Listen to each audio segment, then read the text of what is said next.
Apocalipse revela o segredo da morte. Ao cortar os inúmeros laços emotivos, conscientes e inconscientes, de nossos relacionamentos, a morte produz um vazio e uma sensação de carência difíceis de serem igualados. A morte é a última e maior frustração humana que nos leva a buscar respostas satisfatórias a perguntas tão concretas como estas que acontecem quando alguém morre. A vida depois da morte. Poderemos reencontrar nossos queridos que morreram. Talvez, porém, a pergunta mais delicada e lógica seja onde encontrar a resposta. Jesus tem a resposta. Cristo ressuscitado se apresenta no Apocalipse como aquele que vive. Estive morto, mas eis que estou vivo pelos séculos dos séculos. O que Jesus diz ter em suas mãos. Apocalipse 1 verso 18 diz: Eu sou o Alfa e o Ômega, o princípio e o fim, diz o Senhor que é e que era e que há de vir, o Todo-Poderoso. A morte inocente e a ressurreição de Cristo resolvem o problema da morte do pecador. Porque Deus amou ao mundo de tal maneira que deu o seu Filho unigênito, para que todo que nele crê não pereça, mas tenha vida eterna. João 3 verso 16.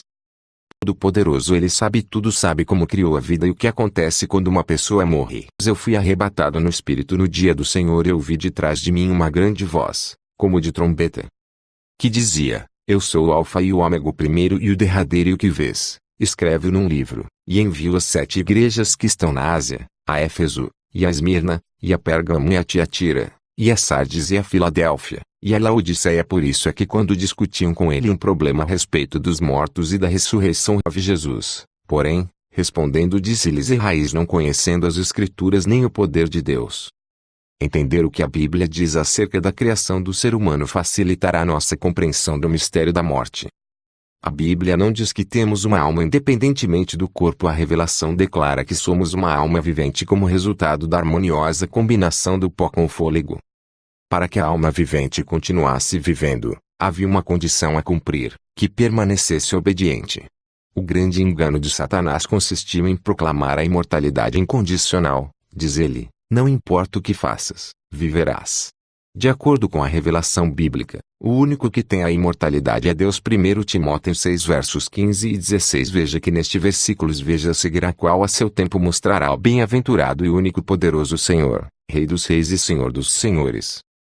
Aquele que tem ele só a imortalidade e habita na luz inacessível a quem nenhum dos homens viu nem pode ver, ao qual seja. A Santa Bíblia ensina que, como consequência do pecado, a alma é mortal.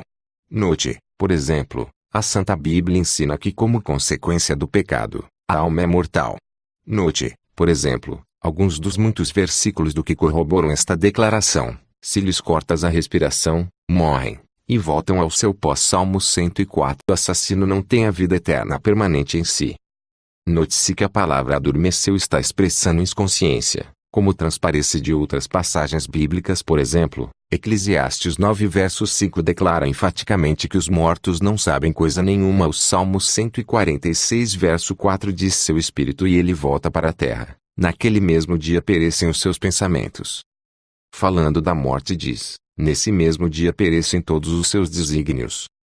Quando uma pessoa morre, quebra-se a união harmoniosa que havia entre o pó da terra e o fôlego da vida, desaparecendo assim a vida consciente, ou seja, a alma vivente. Por isso é impossível que os mortos apareçam aos vivos. A Bíblia declara que eles não podem voltar à sua casa. Jó 7:9, 10 não sofrem, nem desfrutam de nada. Eclesiastes 9:6 não podem aprender. Isaías 38:18-19 não podem glorificar a Deus. Salmo 115:17 é lógico que assim seja, pois para todas estas coisas é necessária a consciência. Por esta razão a Bíblia afirma que os que dizem falar com os mortos estão participando de um engano satânico. Inclusive não se salvarão os que praticam a feitiçaria. Apocalipse 22:15 nem os que consultam os mortos, etc. Deuteronômio 18:10-14 Quando o cristão tem dúvidas, deve consultar a Deus. Isaías 8:19, 20. Jesus tem poder sobre a morte.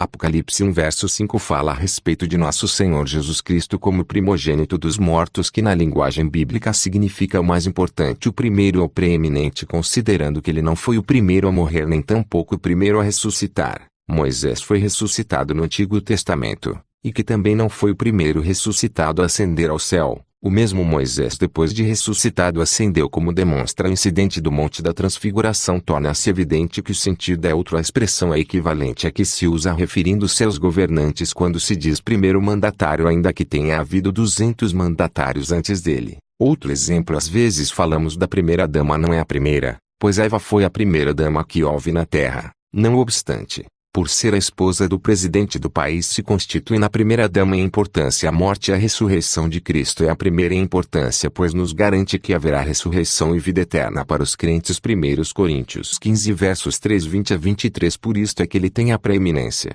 é o primogênito dos mortos. Aqueles que o aceitarem, Jesus prometeu ressuscitá-los no último dia. João 6 verso 54 diz: quem come a minha carne e bebe o meu sangue tem a vida eterna, e eu ressuscitarei no último dia. Quando sairão para a ressurreição da vida. João 5 versos 28 e 29. Não vos maravilheis disto, porque vem a hora em que todos os que estão nos sepulcros ouvirão a sua voz. E os que fizeram o bem sairão para a ressurreição da vida, e os que fizeram o mal para a ressurreição da condenação. A ressurreição do Senhor Jesus Cristo é nossa garantia de que Ele tem poder para cumprir o que prometeu. Ficamos por hoje aqui, mas na próxima teremos mais a sequência de estudos do Apocalipse. Não esqueça de comentar e compartilhar os nossos links nas redes sociais. Até a próxima, galera.